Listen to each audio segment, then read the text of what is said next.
like to convene the Single Family Design Board for August 16th, 2021. May I have roll call, please? Thank you, Chair Miller and board members. I will now start roll call. Chair Miller. Here. Vice Chair Kalas. Here. Board Member Arkelian. Here. Board Member Klein. Here. Board Member Motisha. Here. And Board Member Ziegler is absent. Thank you. All right, thank you. Moving on to public comment. Any member of the public may address the board for up to 2 minutes on any subject within its jurisdiction that is not scheduled on this agenda for a public discussion. Ms. Burkhart, do we have anyone from the public to speak? Thank you, Chair Miller. If you are attending by webinar and would like to comment on an item not on today's agenda, please raise your hand by clicking the hand icon on your GoToWebinar control panel. While we wait for hands, Ms. Fennessy, did we receive any written correspondence for items not on today's agenda? Thank you, Ms. Burkhart. We received 2 general public comments from Jillian Title and Janice and Bob McGlashan that was distributed to the board prior to this meeting. Thank you. All right, thank you. And there are no hands raised, so I'll hand it back to you, Chair Miller. All right, thank you very much. Okay, moving on to item B, approval of minutes for the Single Family Design Board meeting for August 2nd, 2021. May I have a motion for approval, please? I make that motion. Thank you. May I have a second? I'll second. All right, thank you. Let's go through the items, please.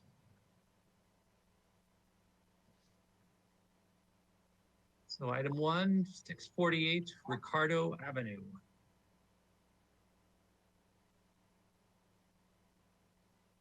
Item 2, 925 Amino Road.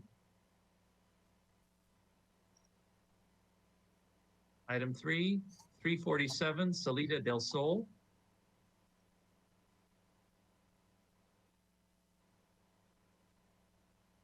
And that's the items for that time. May I have a roll call, please? Thank you. And I'll start the roll call vote. Vice Chair Kalas. I'm going to abstain because I was not present for that meeting. Board Member Arkelian. Abstain since I was not present either. Board Member Klein. Yes. Board Member Motisha. Yes. And Chair Miller. Yes. Thank you. Motion passes. All right, thank you. Moving on to item C, the approval for the consent calendar for August 9th. May I have a motion for approval, please? I make that motion. Thank you. May I have a second? I'll second. Oh, Jinx. okay. It was a tie. I defer to Ms. Klein because she was present for that most likely. Okay, very good. All right, Ms. Burkhart, if you can go through the items, please. Sure. Item A was for 647 Sea Ranch Drive. The action was for project design approval with comments. Item B was for 925 El Rancho Road. The action was to continue indefinitely and return to consent with comments. And the reviewers were Miller and Klein. All right, hearing no changes or comments, may I have roll call, please?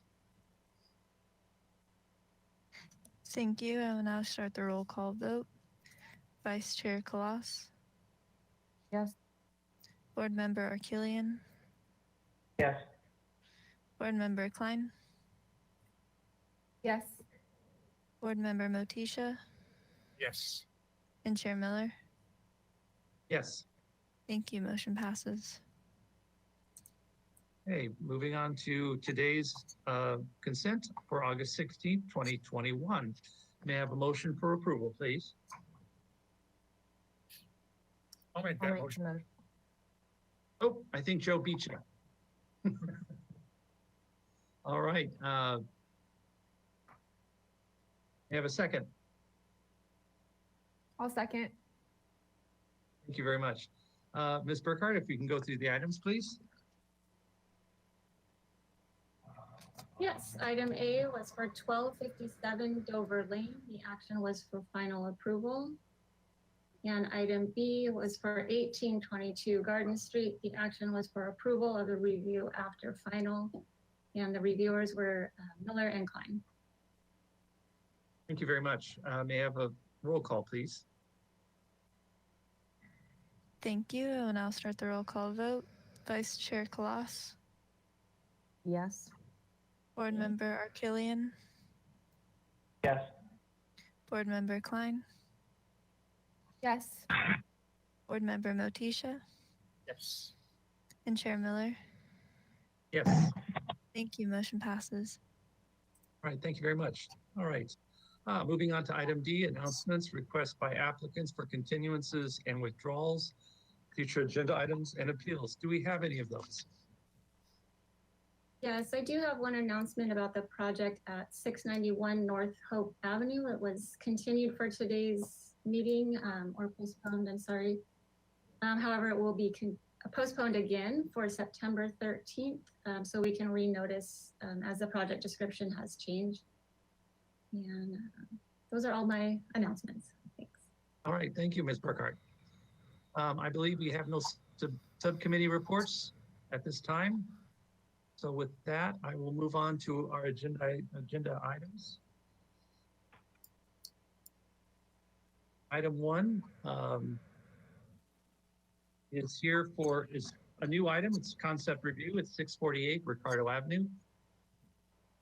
It's continued from a previous meeting. Request for substantial redevelopment of an existing single-family property consisting of a 481 square foot addition to an existing non-conforming 1,062 square foot single-family residence, a 75 square foot reduction to an existing 474 square foot attached garage, as well as an interior remodel. The project includes demolition and reconstruction of all exterior walls and raised plate heights. Demolition and reconstruction of exterior walls located within the front setback require a zoning modification.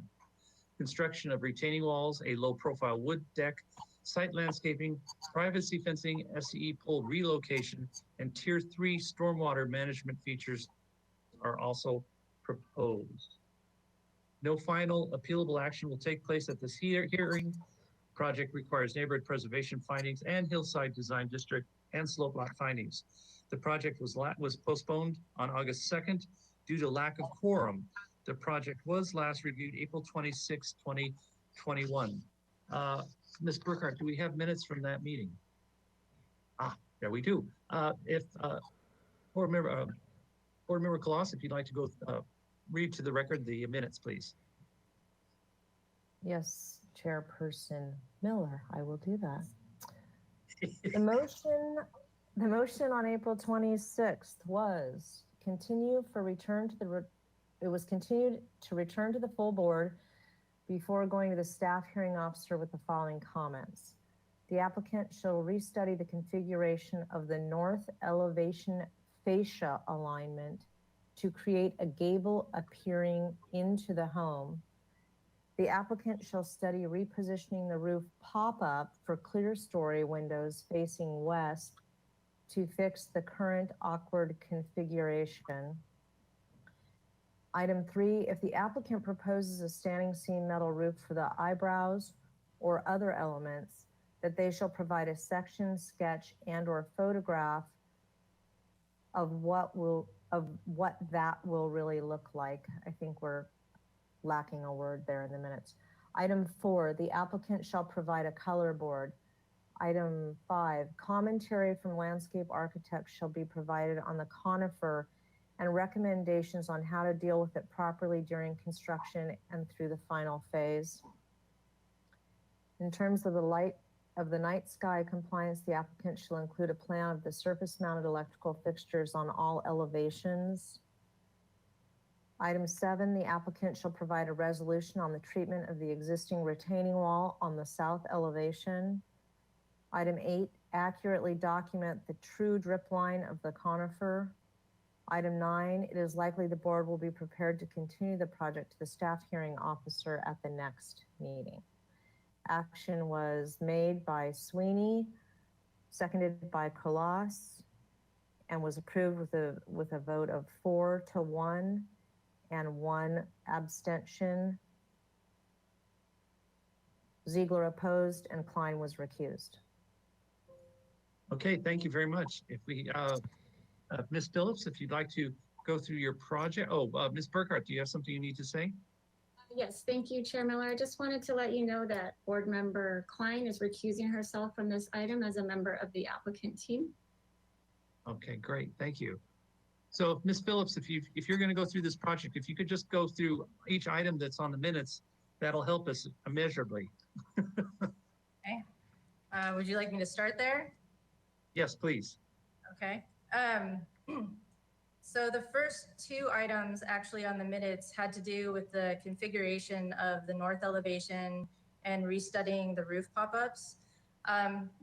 Neither of those are actually applicable anymore because we've changed the roof line significantly.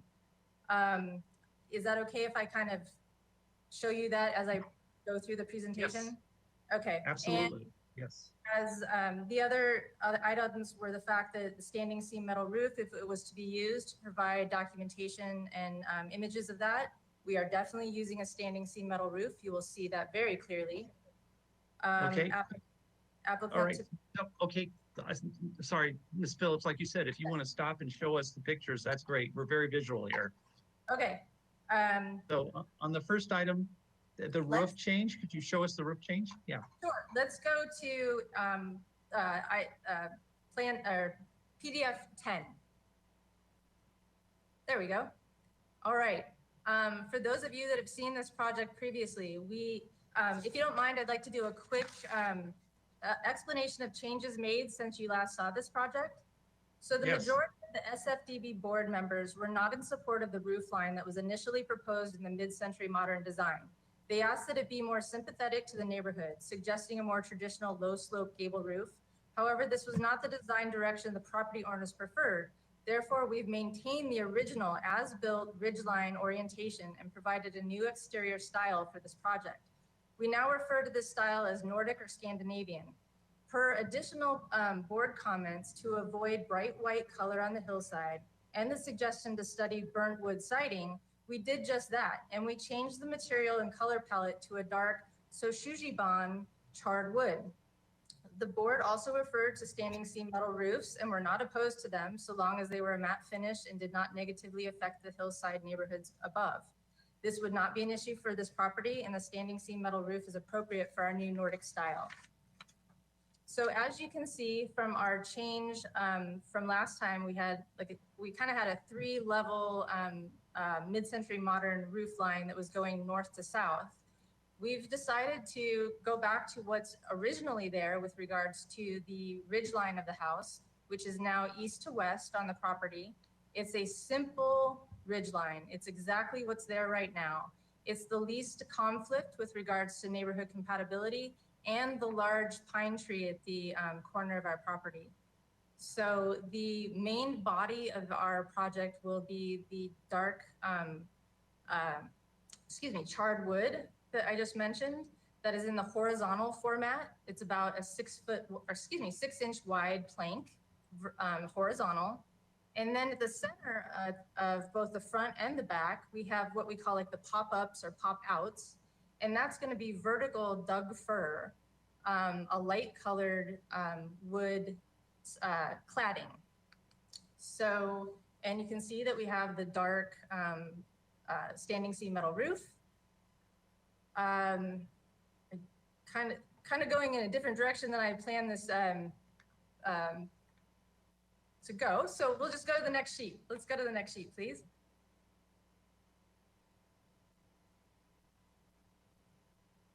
So these are some additional renderings.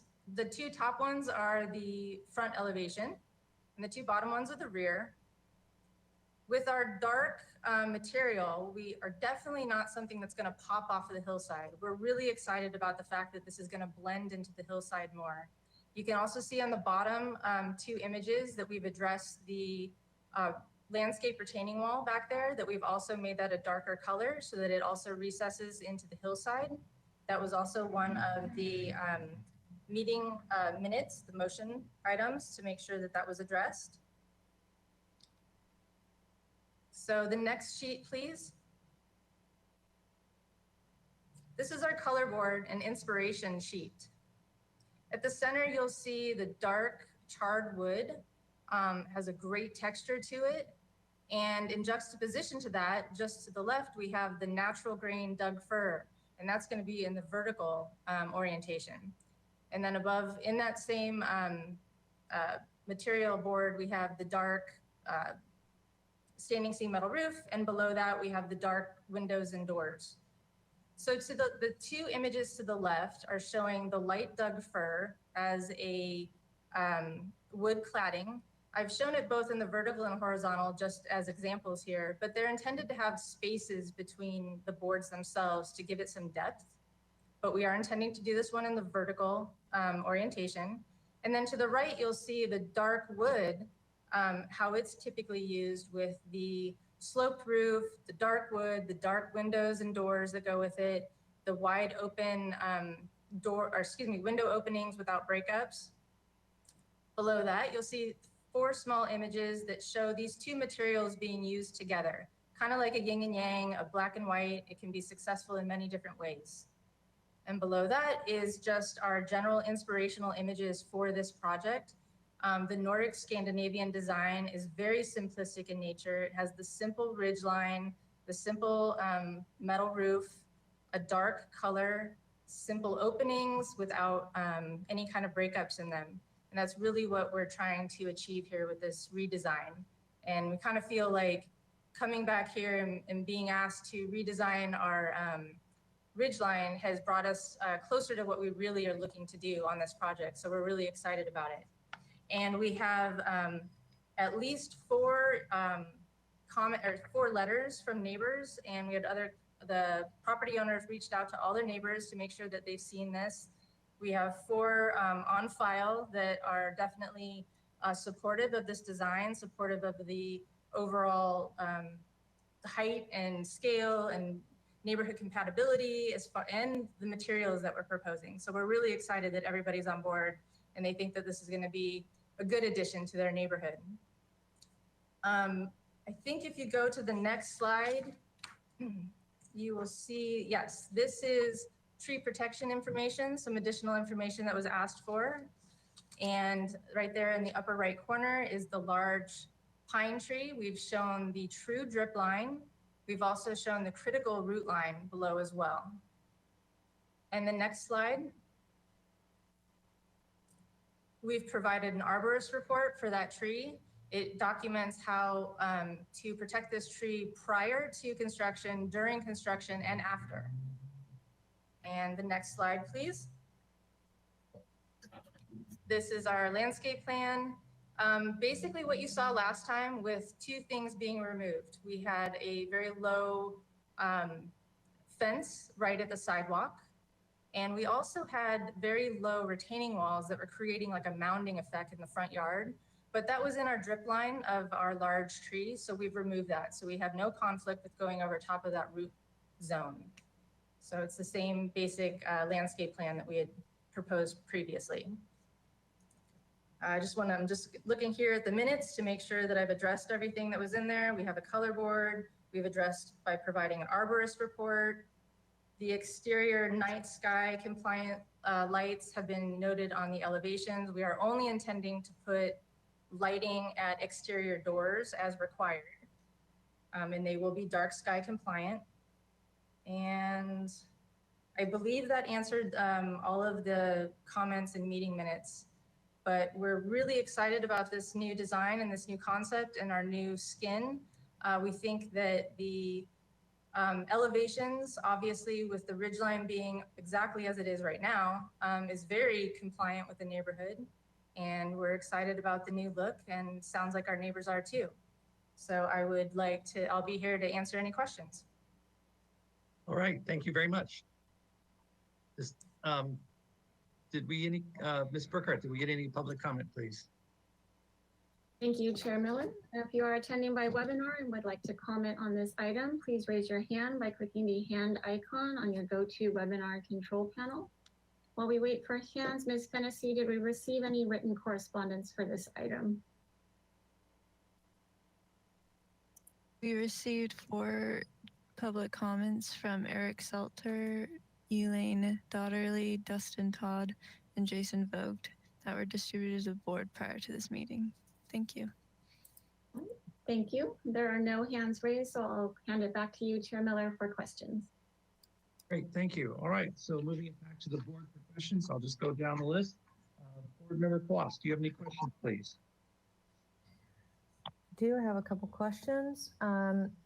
First of all, could I see the photos of the surrounding neighborhood just to be reminded of context here? It's been 4 or 5 months since we've looked at that. That would be helpful.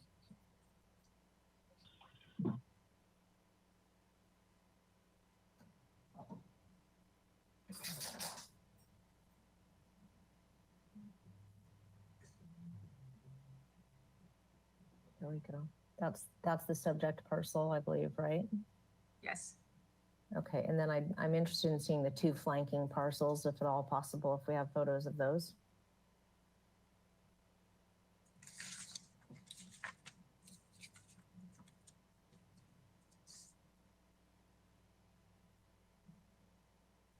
You can go to number 25 and number 26. That's the house to the left. So this is the neighbor to the, I'll call it the east. Yes. If I were coming from, I'll call it Meigs Road, and the home was on the right, this would be the next home. Is that correct? This is correct. Okay, thank you. And then this is the one that precedes the home relative to Meigs? Yes, on the west side, yes. Okay. Thank you. That's helpful. I was going to ask you for a color board, but you already provided that because the renderings read, the vertical grain on the renderings read a little bit more like a white oak, a little bit lighter than a vertical grain will really go. I think the vertical grain will go a little bit more orange, especially over time, it'll darken. So thank you for the color board. You had mentioned that the front element that the vertical grain will be used on is going to have some spacing. Is that going to be lapped, or is that going to be, for lack of a better way of putting it, a treatment whereby you would have a rain screen behind it? The latter of the two, the rain screen. Okay, and so in terms of how you plan to detail that, what will we be seeing through those gaps? Do you have a detail of that, or how do you intend to treat that so that that's a clean condition visually? Yes, I don't have a detail for that at the moment, but the intent is that behind it, it would be dark, thus that you will not see the slats that it's connected to, if you will. We want it to look as though it's clean behind there. Okay, so the intent would be that it would basically be black or a dark gray, much like a floating wood ceiling, for example. Correct. Okay.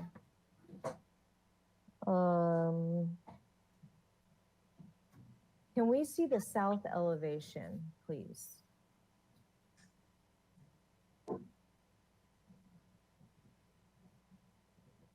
Okay.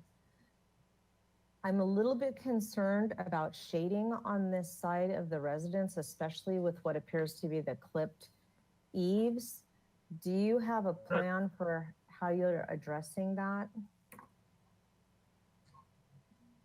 Not at this time. No, we are expecting to have most of the shading would happen in the center there, that on-grade patio, but not for the windows themselves, if that's what you're referring to. The two, one of them's the kitchen, one of them's the master bedroom.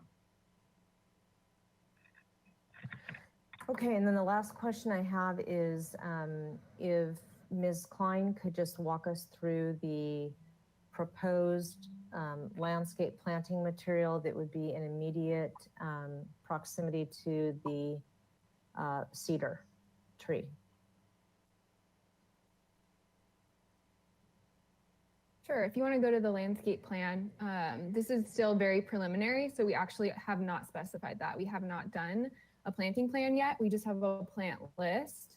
But if you can see that we're staying out of the critical root zone with our planting, for sure, definitely. And we'll likely do something very soft, and we want to definitely have a lot of mulch, and we're planning on aerating the area 4 to 6 months before construction, which is what's going to really help keep the tree healthy during construction as well. It's one of the tree protection measures, so that's how we're handling that area.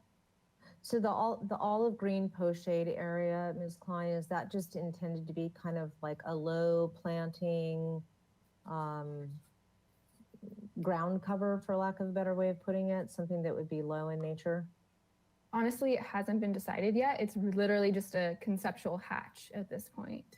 It likely will not be something that matted. It'll be more planting area of shrubs. Shrubs, okay. Those were the I'm only questions that I have. Oh, great. I'm sorry to interrupt. Chair Miller, I would like to take a moment to read into the record the sole proprietorship statement for Ms. Klein. Yes. I think we might need one moment to pull it up. Okay. My apologies for interrupting, not doing That's this all right. earlier.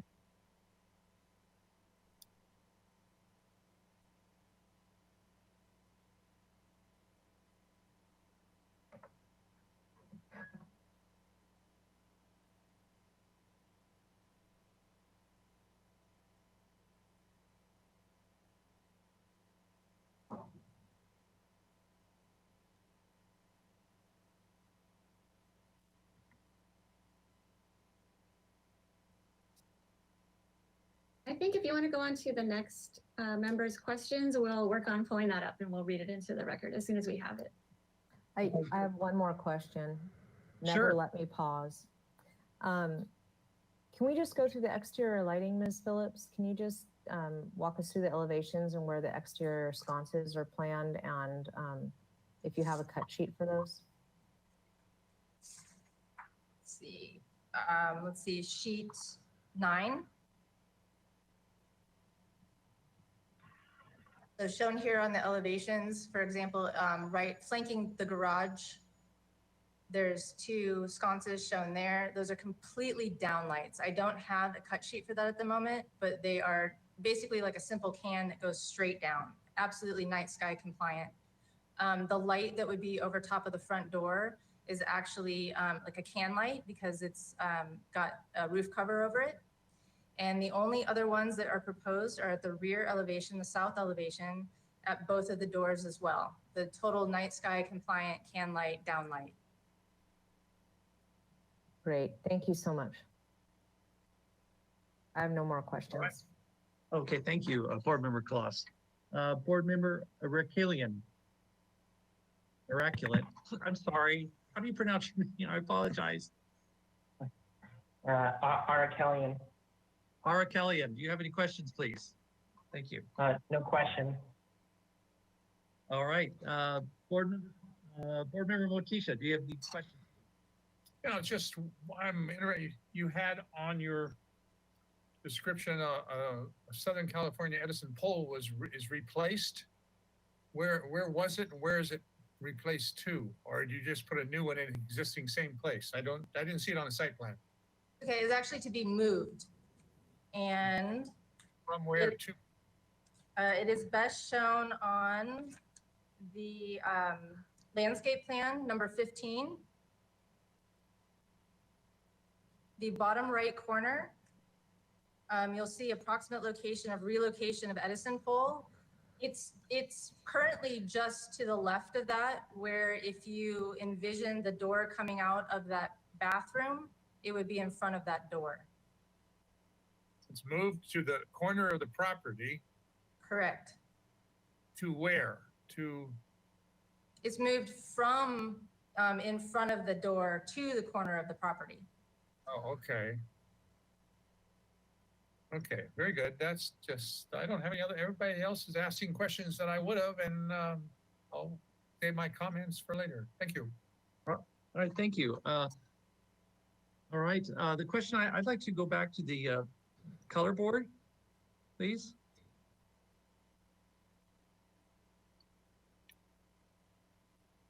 So can you please explain to me why you're putting a siding on that looks like burnt wood?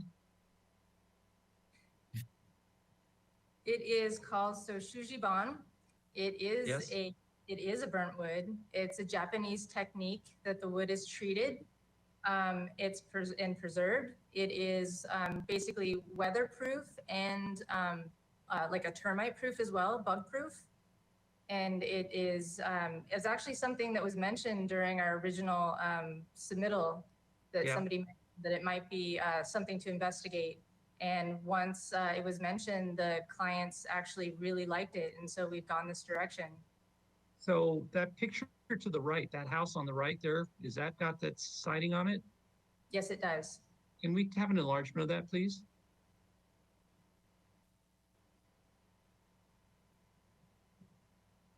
And the siding on the top is pretty much what you're replicating. That's correct. We're planning to do basically like a butt joint.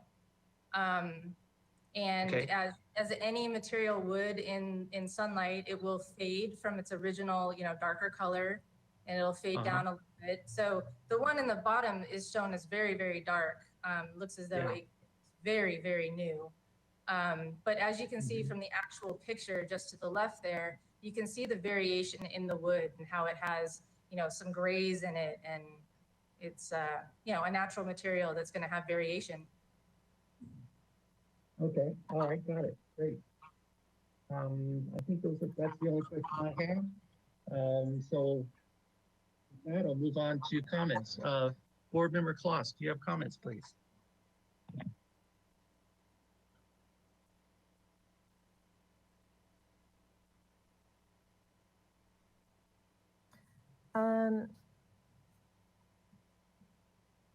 Yes.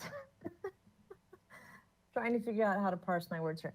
I think this is an improvement over the last project that we saw. I'm pleased to see that the existing roof line is effectively maintained.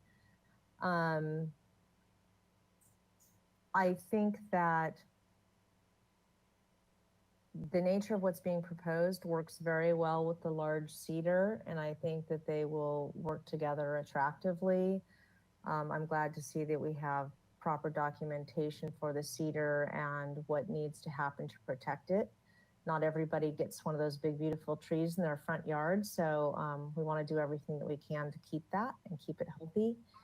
I'm a little bit torn about the colors and exterior materials that are being proposed for the following reasons, but I don't think it's a deal killer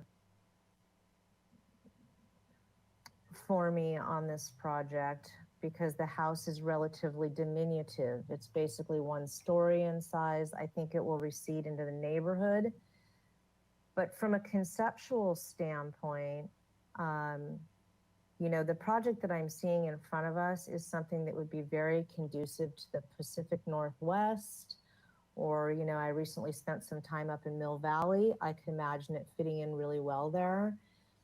We have really warm sun here, and part of the reason that we see a lot of white on the exterior is to reflect the sun and not absorb it, and to respond to our climate here.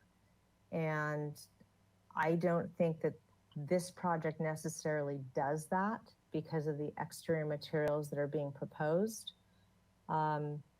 But again, I think it's a small enough project and doesn't overwhelm the neighborhood, and that the scale is in keeping with the general scale and massing of the neighborhood.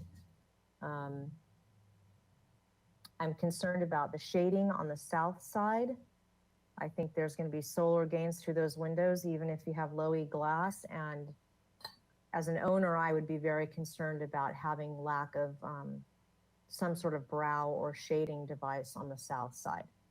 Those are my comments. All right, thank you very much. Board Member Arakelian, you have any comments, please? I'll get it. Chair Miller, before Board Member Arakelian gives comments, I would like to confirm with him whether or not he reviewed the video, the minutes, and the plans from the last time we heard this item. Yes, I have. Okay, great. Thank you. You may go ahead and comment then. So I am in support of the facades, the permeability proposed at the landscaping and driveway areas. Definitely in support of maintaining the original roof line. Some of the roof color, the door and window cladding color. I am concerned about the charred wood horizontal siding color, and I am digesting the applicant's comments about how it weathers over time, but I drove by the property, and aside from that large tree, it's quite exposed from street view, and compared to the surrounding neighborhood, I feel like it's quite dark. And I also reviewed the other properties in the neighborhood that were in the presentation. I think there was one on Dolores that was referenced, one on La Coronilla that was referenced, and those colors are a bit lighter than this charred siding. So I wanted to hear comments from the other board members about that color and if it's possible to lighten it. I do agree with board member Colossus' comments about how this is more common in the Northwest, but because of the sun, I don't really see this kind of siding common here. So I'm concerned about using that color being used in this neighborhood. All right, thank you. Board Member Motisha, do you have any comments? Yes, I think this is a great improvement over the roof line, and I think there were clear story windows in the previous presentation. I saw Nordic designs in both this and the previous one, but this is more, it fits the neighborhood better, and I'm happy to hear all the positive comments from all the neighbors. I've done several new houses in the area, so I've been on that road several times, and I think this is a house that my best man and my father used to own back in the 50s, my parents. Before then, and yeah, it was built in the early 50s. I think it's a great improvement. I do agree with board member Colossus' comments about the shade, the south elevation. I think there's going to be something added to it later that could be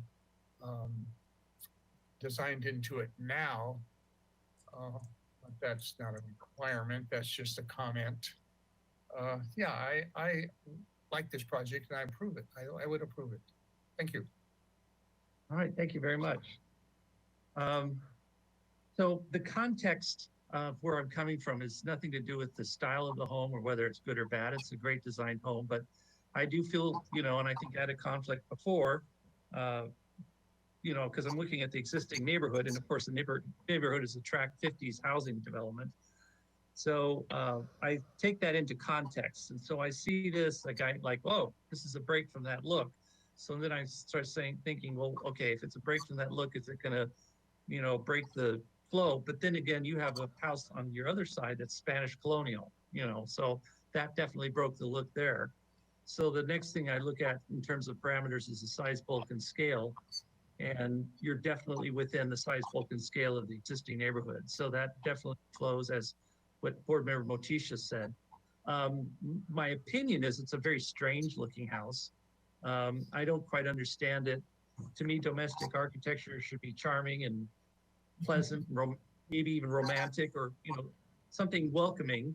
This doesn't fit that category, but it's all the rage now that houses be painted, militaristic gray or be dark and edgy, and it's this high industrial look that's just very popular now. So as be it as it may, the bird siding. This is a Mediterranean climate, and you're putting on a like you said, a Nordic look, if you say so. That's not consistent with this climate. But with everything I said, because the size, bulk, and scale is within the parameters of the neighborhood, and that the clients have a right to, design something that they want, and that's apparently their preference. And also the fact that you have letters of support. Speaking of which, I forgot to ask you, those letters, are they the neighbors? Where were those people that wrote letters of support? Where do they actually live? You have the 2 direct neighbors on both sides and 2 neighbors Okay. across the street. So Perfect. the people that are Thank you. really affected by this house have really been talked to and understand what they're going to see. So I think it's really important that they support it, and we're very excited that they do. Okay, perfect. Thank you. That's great to know. So in that case, in that context, then I think you've followed the guidelines. Yes, Ms. Burkhart. Oh, Chair Miller, when you're ready, before a motion is made, I would just ask that we can read the sole proprietorship statement into the record. Oh, you got it. Okay. Well, let's see. Yeah. I think with all my blathering, I'd say I'll support the project. So with that being said, can someone entertain a motion, please? You Ms. have this, Sure. Burkhardt, do you want to read that statement in first before that's done? Oh, yeah, where is Hold it? on. I don't see it. Okay. We're working on it. I just want to read it into, you read it into the record before a motion is made on this item. Okay.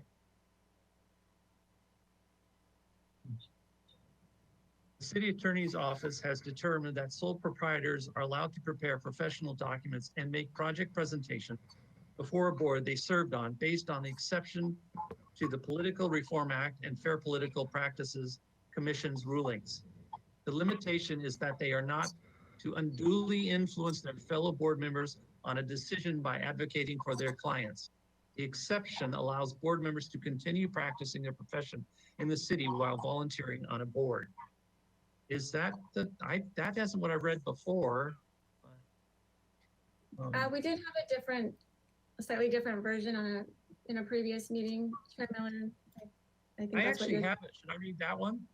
Sure, that would be great. Okay.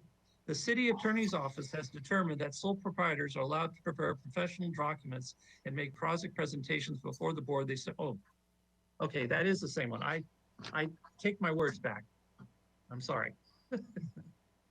So with that being said, would someone like to entertain a motion, please? I'll make a motion that the project receive positive comments from our board in support of the project prior to, I think you need to go to the SHO after this. Is that correct, Ms. Phillips? Okay. Yes. So we're sending the project to the SHO with positive comments, specifically noting that the roof line is a great improvement over the prior iteration that we reviewed, that the home is, as proposed, is compatible with the bulk, scale, and massing of the neighborhood, that there are no negative effects on privacy for the immediate neighbors, that the applicant should return to our board after the SHO hearing to review in greater detail the proposed landscaping, and that the landscape plan should be complete upon return to our board, that we would like to see final details when it's returned to the board, as well as cut sheets for the proposed exterior lighting. We recommend that the applicant confer with the project owners and consider whether exterior shading devices are needed on the south side of on the south elevation as part of the project. And that the applicant consider a slightly lighter version of the exterior siding as part of their final design. That's my motion. Thank you. May I have a second, please? I second it. Thank you very much. May I have a roll call, please?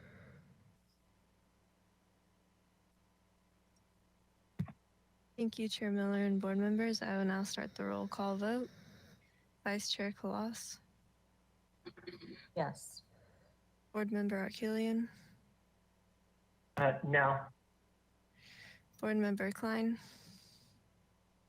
Oh, she recused.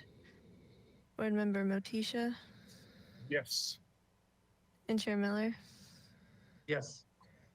Thank you. Motion passes. Thank you.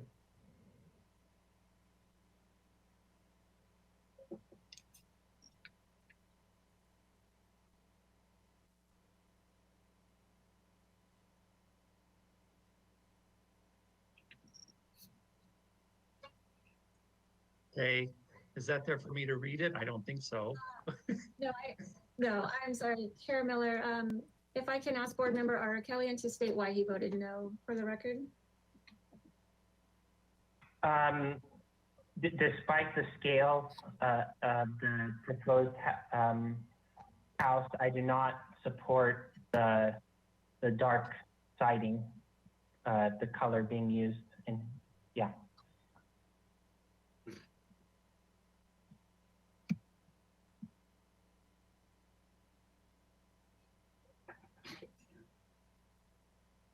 Okay, thank you.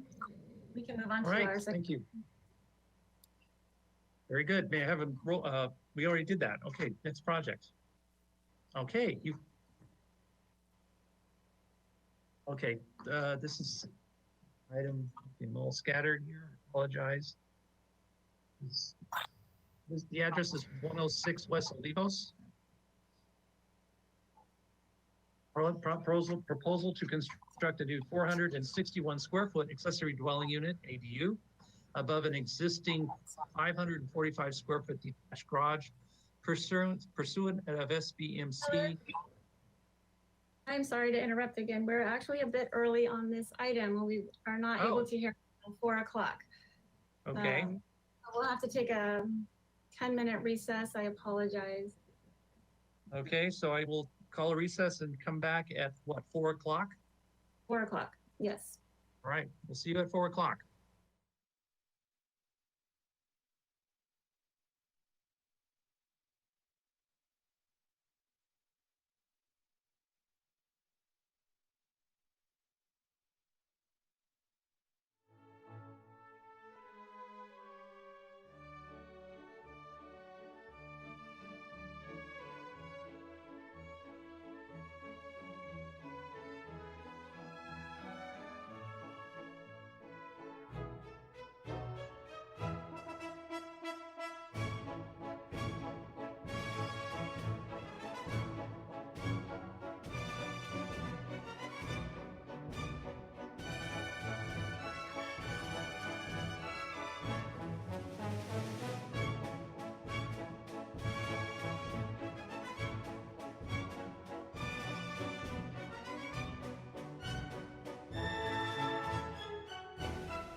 reconvene the Single Family Design Board.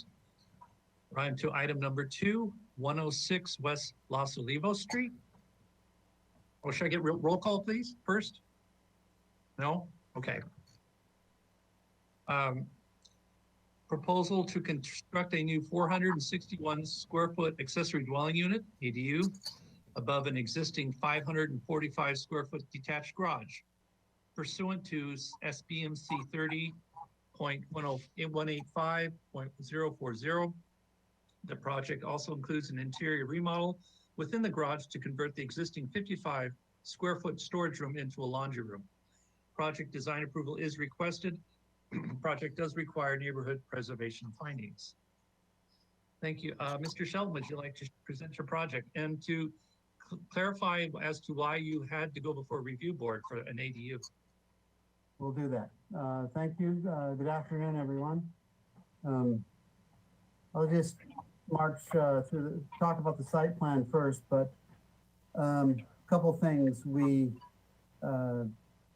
The planning department said they wanted you guys to look at the compatibility part of this ADU, as that's in the new guideline. Then also, we found out late, but we reacted to it, was the historic, next door is a historic significant house. So we'll discuss both those issues and see what you guys think. Here's the site plan, Los Olivos at the bottom of the page, and looking Santa Barbara North at the house. The residence is 1951. We'll get to photos in a second. 1951 house. We all know what it looked like. In the back was a garage built at the same time, and that's where we were planning to put the ADU. We could have put one in the lawn, put one in the backyard, a special ADU, and got on with things, but it would take the yard away, and this seems like the smart place to put it. Now, this garage plan is the same. We're just reinforcing the walls, etc.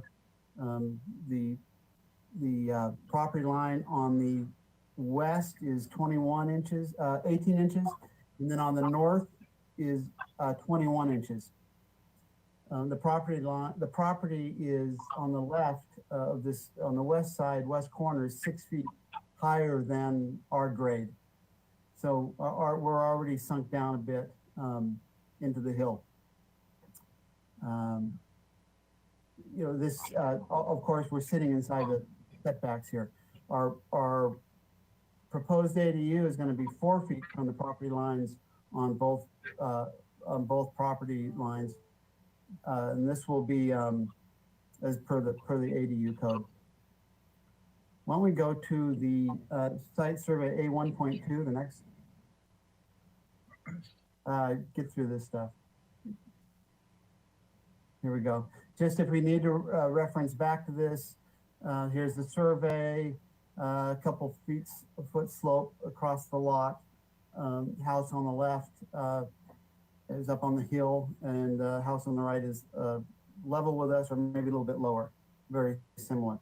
Let's go to the next sheet, which should be the aerial. And once again, if we need to reference these buildings, because I think some neighbors have some concerns.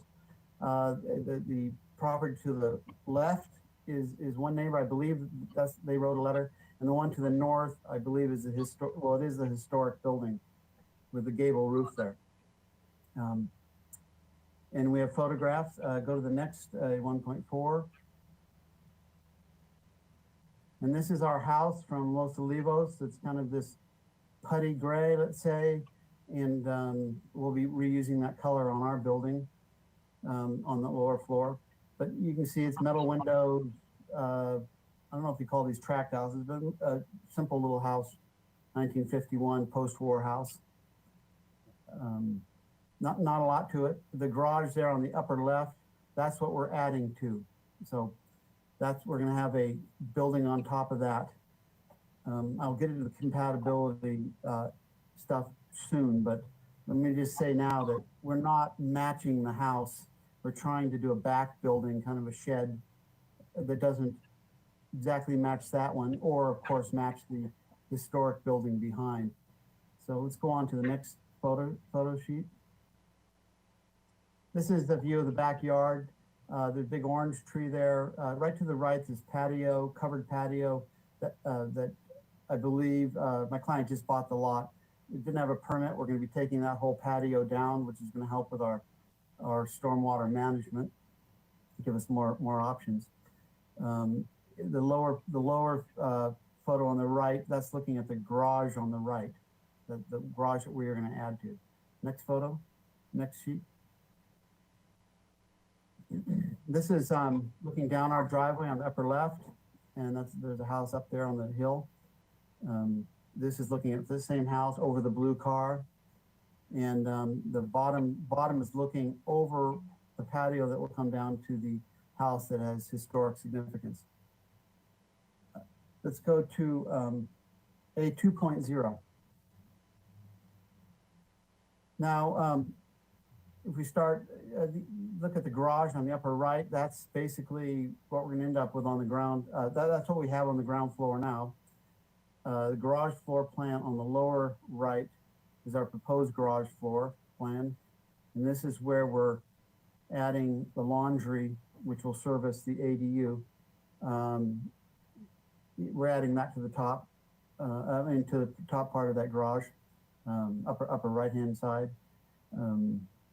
Then one floor above, 8-foot plate heights for both the garage and for the next floor up. Very simple little room with a open kitchen, living room, small bedroom, small bath. As you can see, we're 4 feet from the property line on both west and north there. Might as well go to the roof plan so we can look at it. To the left there. Gable roof, simple. So we're just trying to keep it as clean as possible back here. Let's go to the next A 3.0. This gives us the elevation. So one on the right, lower right, south elevation. You can see it's a core tin little building sitting up on the building. It's on the plaster building below. You can see the little roof coming off towards the property lines in both cases. The building, once this will get dark brown, sort of go to the background back here. Not a lot to it. We kept the windows very similar to the front house windows. They're metal windows. Let's see. This sort of explains. The one on the left shows on the east elevation. That's where that patio is. We're going to get rid of. That takes you into the storage area and to the laundry room. Upper right, the north, that's from the adjacent house. And from the west, that is also from the adjacent house. You can see where the grade is at the west elevation. It's about 6 feet up. Let's go to the next A 3.0C. This gives you a general color idea and some materials board. But the plaster is to match the house. This is actually more orange that it ends up. It ends up more of like a penny, dark penny, when we're all done with it. It's just supposed to be a building in the back. We looked at the neighborhood. They don't all have matching garages. They have metal garages, wood garages, all sorts of things. So this sort of, we think, takes down all the house. It makes it seem smaller back there. I think that's, we can go to the sections if you have any questions about our heights. Next one. This we can refer back to this, but we're sticking with 8-foot plate height. So that's basically as small as we can get it, 461 square feet. We think it's compatible with the neighborhood. It doesn't need to match everything. We think it's better this way than putting a 1951 lookalike back there or doing the historic one on this lot. We thought this was a good compromise between the two. I think that's all I've got to say right now. All right, thank you, Mr. Shelton. Ms. Burkhart, did we get any public comment? Thank you, Chair Miller. If you are attending by webinar and would like to comment on this item, please raise your hand by clicking the hand icon on your GoToWebinar control panel. While we wait for hands, Ms. Fennessy, did we receive any written correspondence for this item? Thank you. We received 2 public comment letters from Elizabeth Slott and Sarah Schaefer that was distributed to the board prior to this meeting. All right, thank you. I do have one hand raised. Matt Carlson, I would like to call on you. I'm going to unmute you. I'm going to send you an unmute request. Okay, your mic is live. You have 2 minutes to speak whenever you're ready. Hello, Chair, members of the board. I'm actually the applicant for this project, and I just wanted to give you a little more background about my goals for the unit. I was born and raised in Santa Barbara and recently moved back a few years ago and was fortunate enough to purchase this home in which I'm currently calling you from. My goal is to construct this ADU in order to move into the unit and rent out the main house to a family that is more suitable for the size. I currently have roommates, but they're all moving on to bigger and better things. And this ADU unit gives me the opportunity to remain on the property and afford to live in Santa Barbara. I've read through the comment letters from the neighbors, and I completely understand and appreciate their concerns. Since I would be living in the unit, I express the same similar privacy concerns, and I'm willing to, take steps and behave in a manner that avoids any privacy issues moving forward. If you have any questions for me, I am available, and thank you for your thoughtful consideration of this project. Thank you. Thank you. There are no hands raised at this time, so I'll hand it back to you, Chair Miller, for questions. All right, thank you. Board Member Kulas, do you have any questions, please? Yeah, could we please look at the site plan again? For, specifically the site plan that illustrated the relationship of this parcel to the northerly parcel, or the parcel that's the structure of merit at 2209 Chapala. Yeah, can we zoom in on that property line up there, please?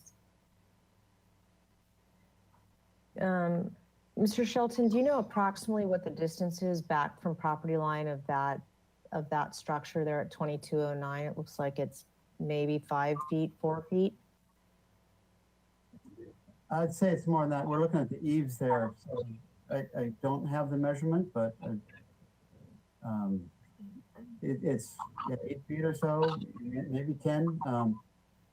I can't actually tell you exactly what that is.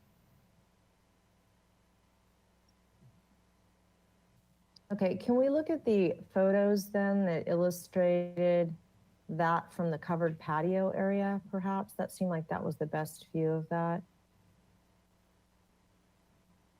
Yes, that one.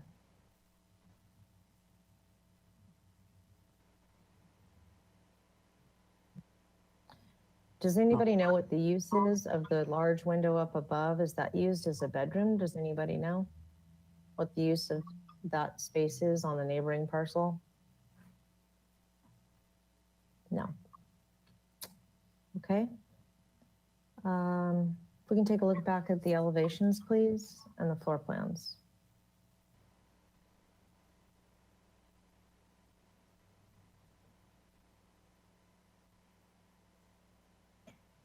So, Mr. Shelton, you spoke about the relative grade differences between the parcels. So I understand that the one to the, I'll call it the west, is up above this parcel, the subject parcel, and the one to the east is relatively, I'll call it on grade with it. What about the one to the north? You can see that north elevation right there. That's Climbs up. what we have there. And Okay. right now, for instance, that we're 21 inches from the property line, and they basically use that 21 inches. It's sort of a drainage culvert there. I wish we'd brought that picture with it, but it's that kind of feels like their land right there. Although it's 21 inches of that culvert is our culvert. So, something about like that. And then it goes on to their property. I mean, then it's their property to the house. But there you see how the hill starts, sort of the natural grade of the lot. Okay, so it generally just kind of grades down from their lot and from the house on the west, and then finds its way slowly down towards this lot and the east. Is that roughly correct? To Chapala Street, correct. Okay. You could go back to that 81.3. You can kind of see that they're in their front yard, sort of a that. You can kind of see up there the space between Chapala Street and their front yard. Mhm. That gradually goes down to Chapala. It's all going down, of course, Chapala down to the right hand, lower right hand corner. Right. Yeah, grades down towards the beach. Okay, and then are there any photos that illustrate what appears to be this corrugated roof structure is on the neighboring parcel? I'm interested in that from the perspective of compatibility, which is why I'm asking the question. Do we have any photos that illustrate any of that? Barbara has all our supplemental photos. We might have a glimpse of it on A1.4. Is that the alley there that runs adjacent to that parcel, Mr. Shelton? Yeah. Okay. That was an example, and this is compatibility. It's we're not matching. Does the scale and compatibility and the types of eaves, et cetera, work with the neighborhood? You had on the same project last time, so it was the same sort of idea. It's keeping the windows the right size and the eaves. Okay, I'm not seeing any photos of that particular lot. Barbara Burkhart. Yeah, we sent them in. Excuse me, we sent all that into. I think they're scanning through them right now to see if, okay, so this might, or is this the covered area? No. This is something different. Mm-hmm.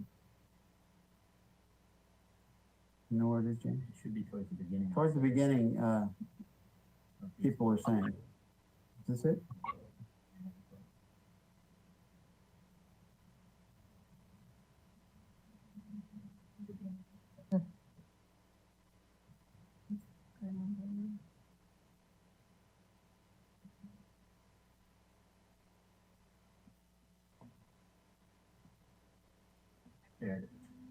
There we go. That was it back there. Back one, please.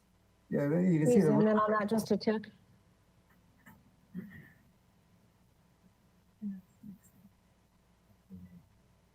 Okay, so that's an actual structure.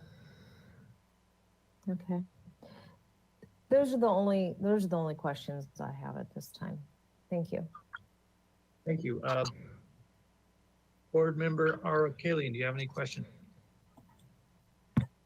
Can we go back to E1.3?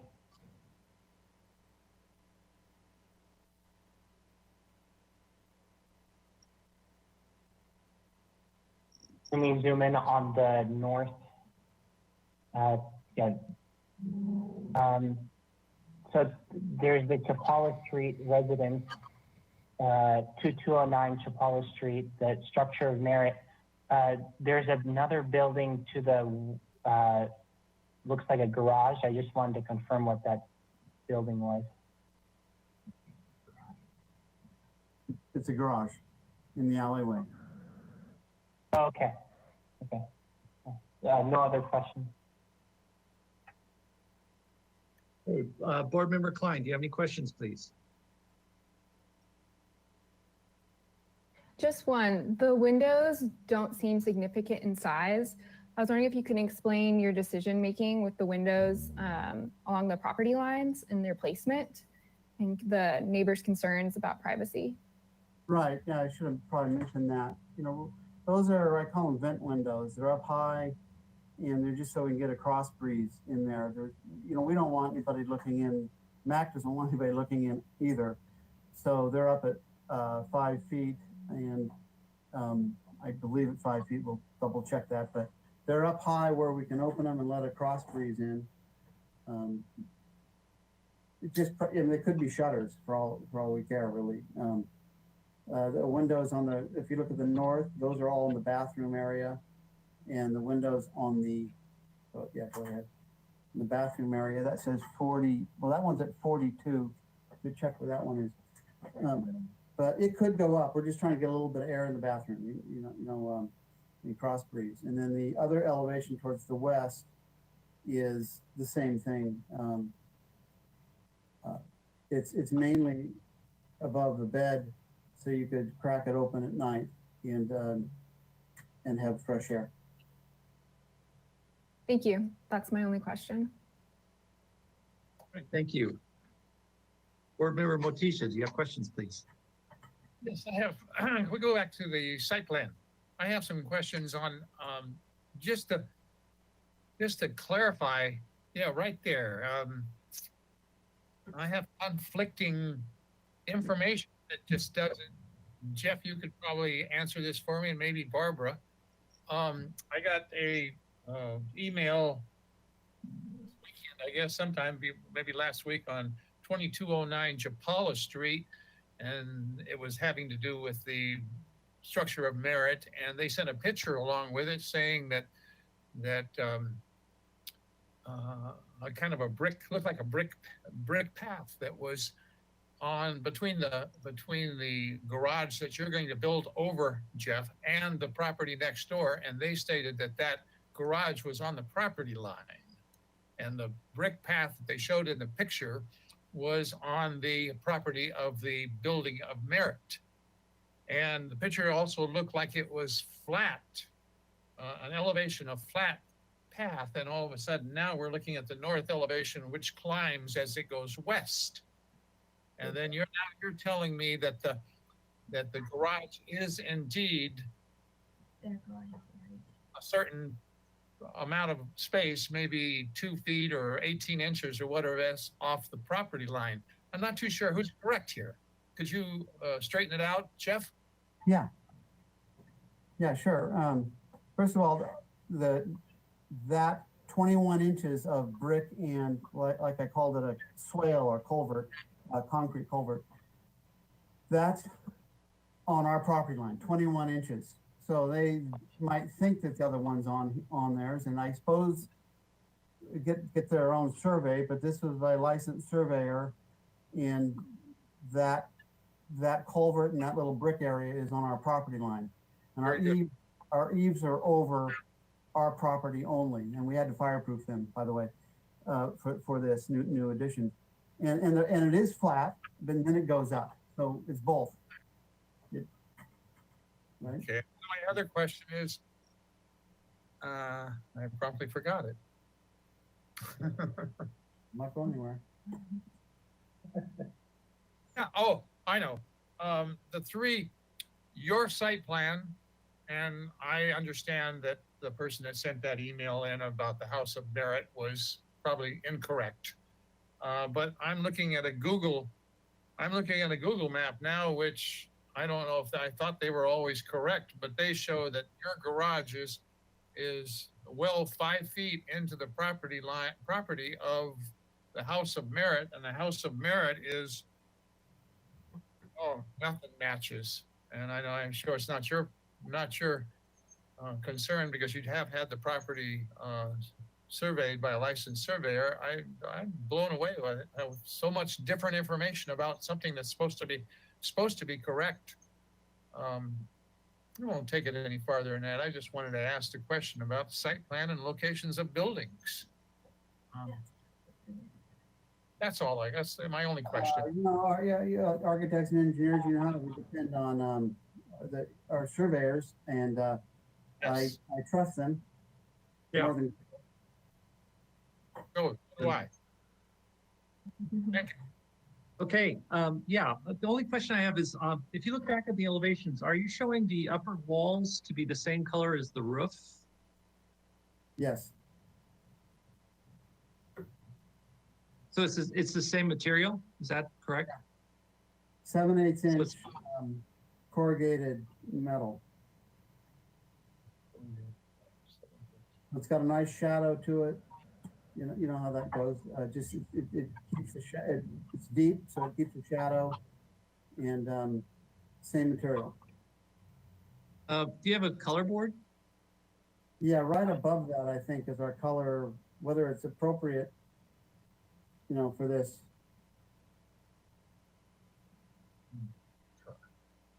So the corten, okay, so the corrugated corten weathered steel is going to be on the sides and the roof. Yes, and as you know, when we're all when it's all done, it gets more like the roof photo on the right. It just turns brown, and I mean, I could go with galvanized there, but neighbors usually don't like it for many years. But it's more of a shed idea than matching the front building or the back or the neighbors. Okay, all right, thank you. Yeah, I think that's the only question I have. With that, we'll bring it back to comments. Board Member Colossus, do you have comments, please?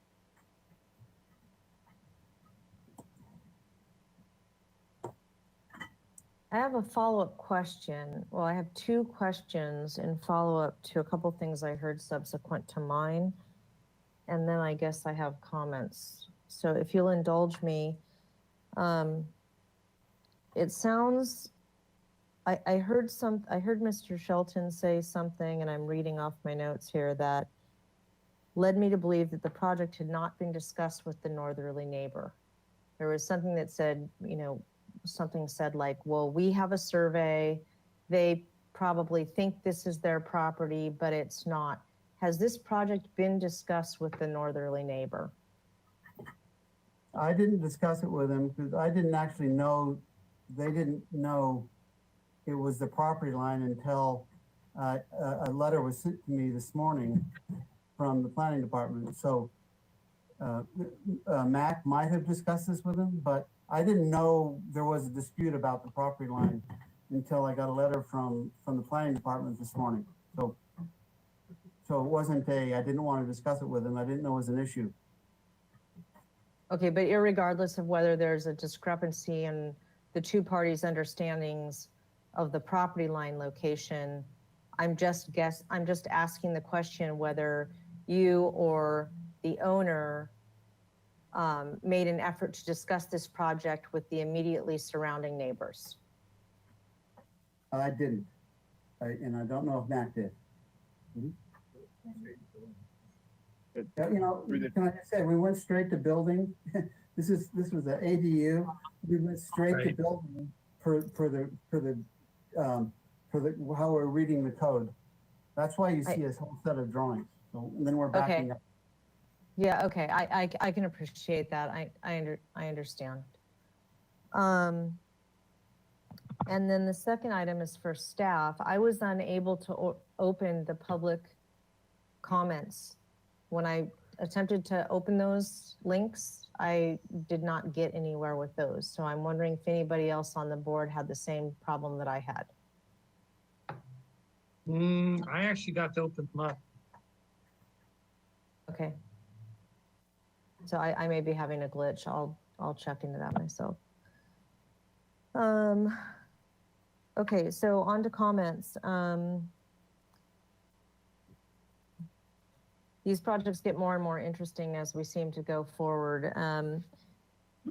I think the general approach that this doesn't necessarily want to match the front house in this case is a reasonable approach. I am a little bit concerned about the exterior materials selected for it. I think I would be more inclined to support, frankly, a traditional corrugated material than the Cortan, at least for the roofing material. And I do not support the steel door.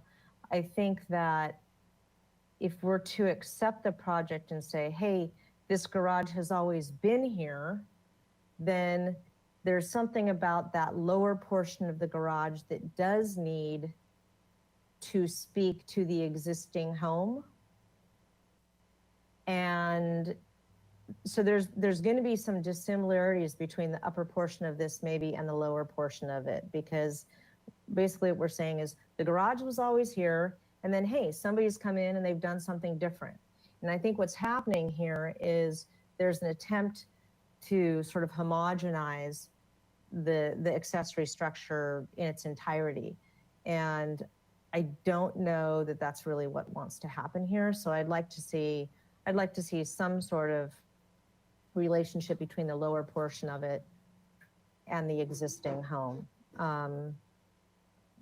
I am in support of the manner in which the fenestration has been handled and the privacy issues. But I would encourage a conversation with the northerly neighbor relative to, you know, the second story height. I think it's the right thing to do, and I can understand why it didn't happen, you know, if the applicant thought that they were exempt from that. Those are my comments. Hey, thank you very much. Board Member Arakelian, do you have any comments, please?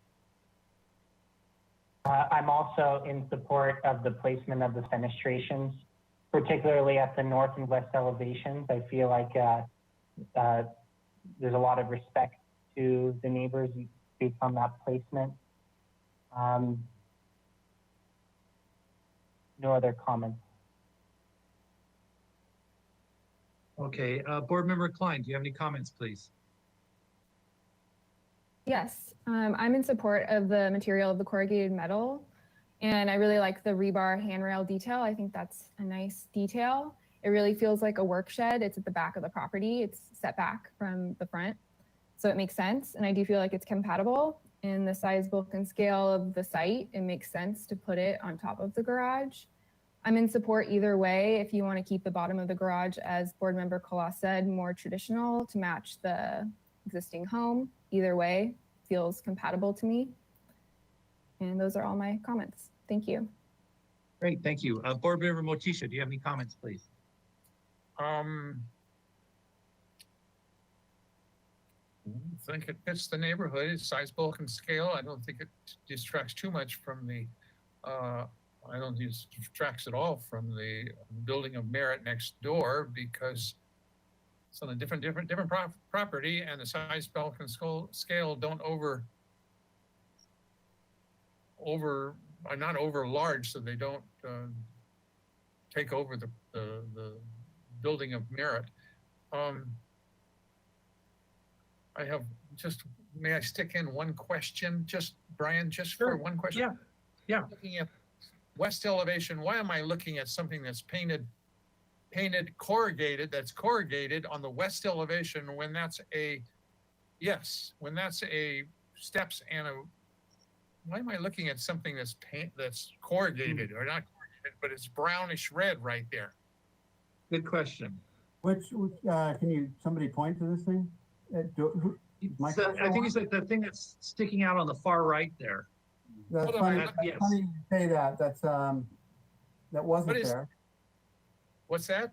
It wasn't there, and the planning asked us to put it there to hide, block the vision to the neighbors.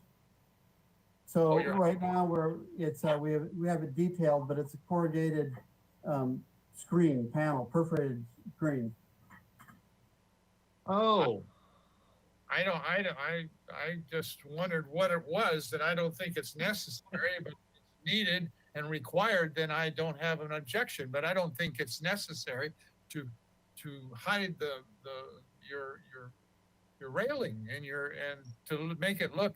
I think it makes it look a lot less obtrusive if you don't have that colored thing sticking out there that's hiding your railing, and you're not too sure where it's at. And it doesn't show in the south elevation. Yeah, it doesn't show in the south elevation. It's thin.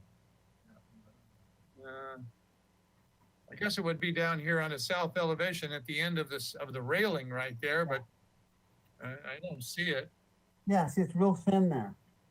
Oh, okay. It's almost like a fin, Joe. Yeah, I understand. I understand why I don't see it, because it's just a line. That's the only comment. I will support this project. I do like the difference, and the size, bulk, and scale is in keeping with the project. It's just a different color, and I don't mind the color. Thank you. Or the materials. Thank you. All right, thank you. The only comments I'm struggling with the fact, Mr. Shelton, that you have the corrugated siding on the walls and the roof. I'm trying to visualize it in my head how that would look. I'm assuming you took that from something for inspiration that's existing somewhere else. Is that correct? Here, Yeah. his head. Hold on, Mr. Jeff, what's your criteria for choosing the way you did it that way? Well, I happen to have corrugated the same steel on my office right here, and it goes away. So it really is a go away roof. It doesn't bring something else to the game. We've got all the greens of the plants, and so it goes away. That's why it's on the roof. Now, we could switch them up, but I think it would cause more of be more noticeable if we changed them. So that's why I kept it. It's very, very simple. And most of the time, what you don't see here, as you know, is the shadow of that roof. There's the shadows on all the corrugations. So I did it to kind of be in the back there and go away. Well, see, it's not like I have an answer. I'm just trying to educate myself. Like I'm not familiar with using the kind of materials you did. So if I see it somewhere else, and if I understand your line of logic, it's like, oh, okay, got it. Because my initial reaction is it's kind of strange. And it doesn't like, I could see it on the roof, but not on the walls. So it just kind of hits me kind of strange. And the other thought I had in terms of bulk and scale is just to lower the upper plate height to 7 feet 6 inches, and your header heights being 6 foot 8 inches, I think would help a little bit of the bulk issue as well. Since you are kind of in a dense area in that particular area. But those are my only comments at this time. So that being said, you're here for design approval. So if someone would like to entertain a motion for design approval, if you don't feel it's ready and you want it to come back to full board or consent, you can make a motion to do that as well. Who would like to entertain a motion?